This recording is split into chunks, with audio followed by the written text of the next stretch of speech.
Hey everyone, what's up?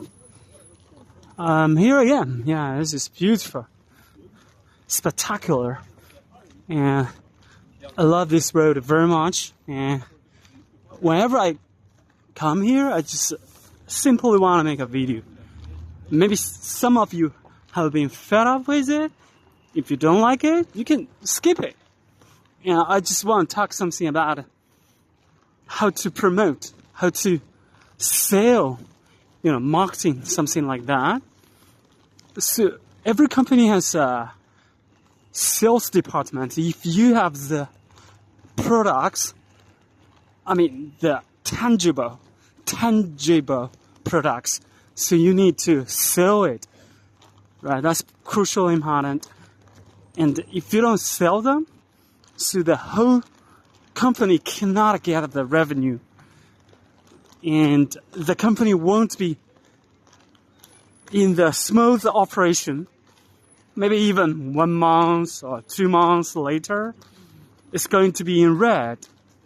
So if you've got the best service and the good quality products, how can you promote it? And how can you market it internationally? That's a big topic, right? So personally, I think it's your product's quality is number one.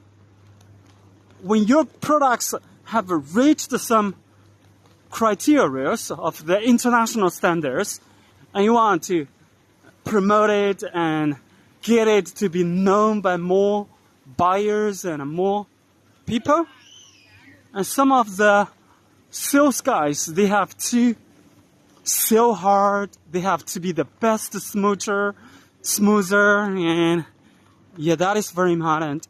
So the sales department plays a crucial role in this part. For example, if you are selling some shoes, so your shoes must be comfortable with the competitive offer, the price is reasonable, and also you've got a lot of options of the varied sizes, and your sales guys have to find the distributors and the agents, that's very important. If you want to sell it individually, I don't think it's possible. So you have to distribute your products nationally, internationally. Yeah, a showroom is very important. Your showroom must be very swanky. And whenever the customers reaches you, you just take them to the showroom, let them try them on. And they can feel it physically, and they can absolutely feel it. Especially in China, there's a lot of brands, no one is as famous as Nike or Adidas or something like that. But your products must be filled, must be tried on by those kind of guys. And when they have known your products and they know the quality of that, and they will establish the long-term relationship with you. Yeah, very important. So when you talk with your customers, never and ever use the jargon.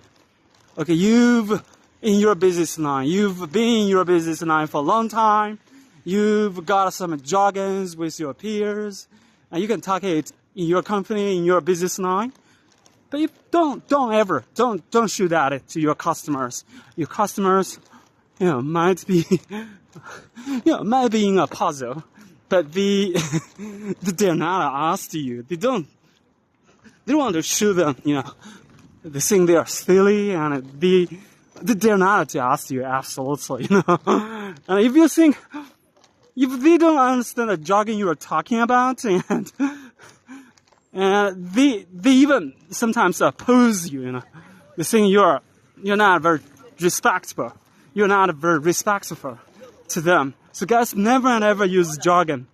And when you talk with your customers, you have to pause. Don't be in a hurry, It's just a pause from time to time. And whenever your customers have some questions, doubts, oh, they can just friendly stop you and ask you the questions. And of course, at the same time, when you pause, you can have more time to mull over it, to think it over. And don't be in a rush. Don't be in a hurry. If you're in a hurry, and your customer might think, oh, why you are in a rush? Maybe you're not a professional. You're a newbie. You're a novice. So this is kind of impression. It's no good for you. Yeah, in the Chinese culture, sometimes, whenever you come to China, maybe the friends might invite you to have a dinner or receive some kind of free services. Yeah, if you personally, I suggest if you have the decisive ideas already, you think you are going to cooperate with them, maybe you can go. That is the Chinese culture, and they will take you to some swanky restaurant, and enjoy some Chinese meals. Okay, it's very important. So your sales guy must be very good at pitching, and also, of course, the quality of the products is the backbone of your company, of your service. If your quality is no good, no matter how good you are at talking, at pitching, at persuading, at convincing, and finally, the business will not be everlasting. And it is only temporary, the temporary one. Okay, guys, so I think being a salesman is pretty tough. You have to sell the certain things. You have to try your best to reach the volume annually, monthly, even weekly, It's too hard.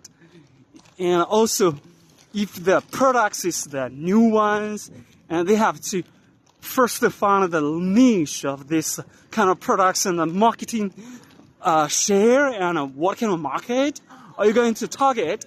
Are you going to explore? So guys, it's very hard for a company to be promoted, to be known by the buyers, by the agents, by the distributors. Yeah, the mostly maybe it's not the most importantly, but it's very important. Attending a trade fair is kind of approach which is very workable. So when you attend a trade fair, you can meet the different people there. All of the people are in the same business line. So which means you can meet your competitors, your buyers, your everybody, your suppliers, everybody, right? So if you think that is a worthy fair, it's a professional one, and also it's an international one. Yeah, you can make a prompt decision to participate into it.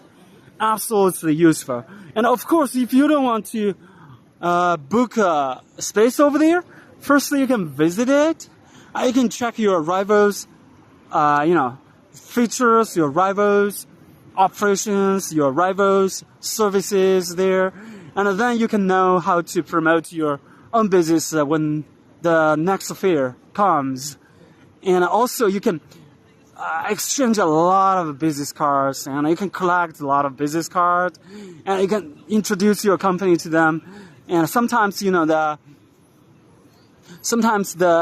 trade fair organizer also has some information online, and you can find the latest information, and you can find the trendy information of this business line, and then you can catch the most important things, and then, you will find a market for sure. And next year you can even attend it. And personally, I've been to many trade fairs. When you have a booth, I just suggest you can have a raw space one, and you can have your own decoration, your own setup. So your company's image and features can be displayed on your booth, at your booth, you know, that's very modern. If you are a shell scheme one, it's not very eye-catching. It's pretty mundane, you know. Nobody goes there, and especially for the famous buyers. I mean, the big buyers, and they normally, you know, their first sight, the first impression of a company is very modern. If you think your booth is pretty teeny weeny, just 9 square meters, just 18 square meters with the systematic materials, and everything is with another companies. They have the same stuff. It's pretty boring. They don't have any interest even to approach you.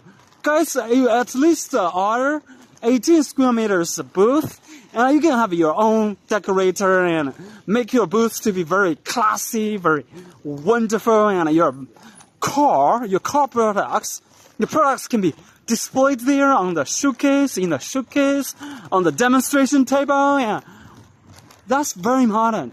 And your products can be seen, can be touched, can be utilized, can be tried on the booth, at the booth, and then the guys can have a very vivid impression, the perception of your products, you know, the deeper perception, and they will absolutely approach you and contact you when they are back in their own country, and the business is set up in this way. It's going to be promoted and expanded exponentially. You know, that's very modern. And this is my personal suggestion and advice for your growth of the business. Okay, guys, if you like this video, just give me a like. And hopefully my eyesight can help you. Yeah, it's not it's just my casual chit-chat talk. If you guys like it, just give me a like. Thank you very much for your time. I'll see you next time. Bye-bye, everyone. Bye.